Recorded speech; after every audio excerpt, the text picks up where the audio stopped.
There's an incredible Twitter thread today from a person who calls himself Publicola, who is, I guess, some sort of academic working in the major university systems. And he is apparently in an interracial marriage. And here is the thread that he wrote today. Woke anti-racism is child abuse. My family is living the antithesis of Thomas Chatterton Williams' Self-Portrait in Black and White. That's a book that has recently come out all about about what it's like to live as a biracial person in the United States. I fear it may damage my children irrevocably. Let me explain. I'm white, my wife's black. When we met, we saw each other's race, but we didn't think that was the most interesting thing about us. We foolishly thought our children would be part of a post-racial future in which all Americans could just be human beings to one another. Then came Trump. I decided I should try to learn more about my fellow citizens, who I now realized were completely opaque to me. In contrast, my wife decided she was at war with an immutably white supremacist America. My wife began to read authors like Nicole Hannah-Jones and Michael Harriot. She had a racial awakening, concluding she'd been inauthentically black all her life. My wife came to think that her mind, trained in exclusive private schools and in 2 Ivy League institutions for a BA and a PhD, had been quote-unquote colonized. She's come to think she owes her success to being, quote, the right kind of black woman, an inauthentic and white-acting black woman who is non-threatening to white spaces. Most disturbing, she's reinterpreted her 5 decades of life in which she only ever had one very mild story of microaggression as a history of brutal, grinding racial oppression. Deep beneath her inauthentic white acculturation is an oppressed black woman struggling for freedom. This is what racial grievance entrepreneurs like Nicole Hannah-Jones have done to my wife's mind. What she's doing in turn to the minds of our small children makes my blood run cold. My wife is teaching our children that America hates them and wants to kill them because they're black.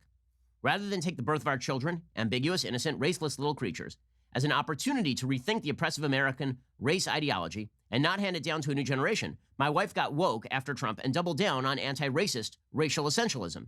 Here are 3 hair-raising stories. First story. She regularly explains to our kids that the police want to kill black people.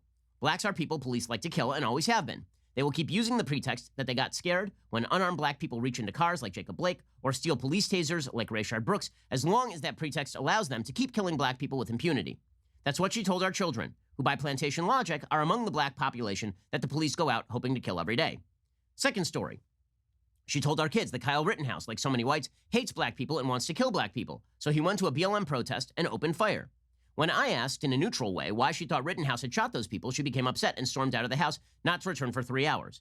The obvious answer is that Rittenhouse is a white supremacist. I don't think she even knows that he shot only white people. Any probing beyond this self-evident axiom is too triggering to indulge.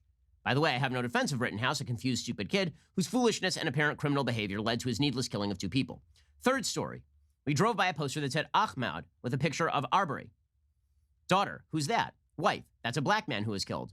My 7-year-old daughter, now trained to think white people hate and want to kill black people like her, went straight to the inference. Oh, so they killed him because they hate black people. My daughter needed no further information to infer that a black man who had been killed was killed because they, quote, hate black people. This is bad enough, but what's worse is that my wife is training her to see herself as one of these universally hated black people whom everyone wants to kill. Let the implications of that for my girl's soul, for the ease with which she will encounter her world, sink in. My wife, again, this is an entire Twitter thread written by a man in an interracial marriage, an academic in an interracial marriage. My wife wants to inherit the wound, as I've heard Thomas Chatterton Williams say, when she should inherit nothing but joy, love, and a sense of her own endless potential in a world that will reward her for her beauty and brilliance, not punish her for her hatred of her blackness. Why does my wife want our kids to inherit the wound? I suspect it's because, due to her parents' successes, who fought the civil rights battles of the 60s and became a surgeon and a teacher, she never inherited the wound herself and has come to feel inauthentically black. After all, Nicole Hannah-Jones and Coates are always telling her how traumatized she should be just because she's black in America. So she has come to believe that only when she viscerally feels the wound that all black people are supposed to feel will she herself be authentic. My wife's father told me he's glad his daughter and Obama too come from the post-civil rights generation because they did not acquire his black rage. This is why Obama could be elected, he said, and why race was never important to his daughter, my wife, until now. Newly desiring to feel the wound, but not able to authentically experience it due to a life of untroubled privilege, she's living vicariously through her kids, trying to inflict the wound upon them. Maybe if she can't be an authentically wounded black person, they can. Like a father who pushes his son into sports in which he could not excel himself, she's pushing her children into a racial grievance that she has read about in books and in the New York Times, but has never had a chance to experience for herself. He says that he is committed to mitigating the effects of what I see as this child abuse, where I can, until our kids are old enough to read for themselves, people like Thomas Chatterton Williams and other thoughtful writers who come from a place of love and healing of our anxious and needless racial wounds. But that is not the philosophy that is being taught on America's college campuses. It is not the philosophy of Joe Biden or the Democratic Party.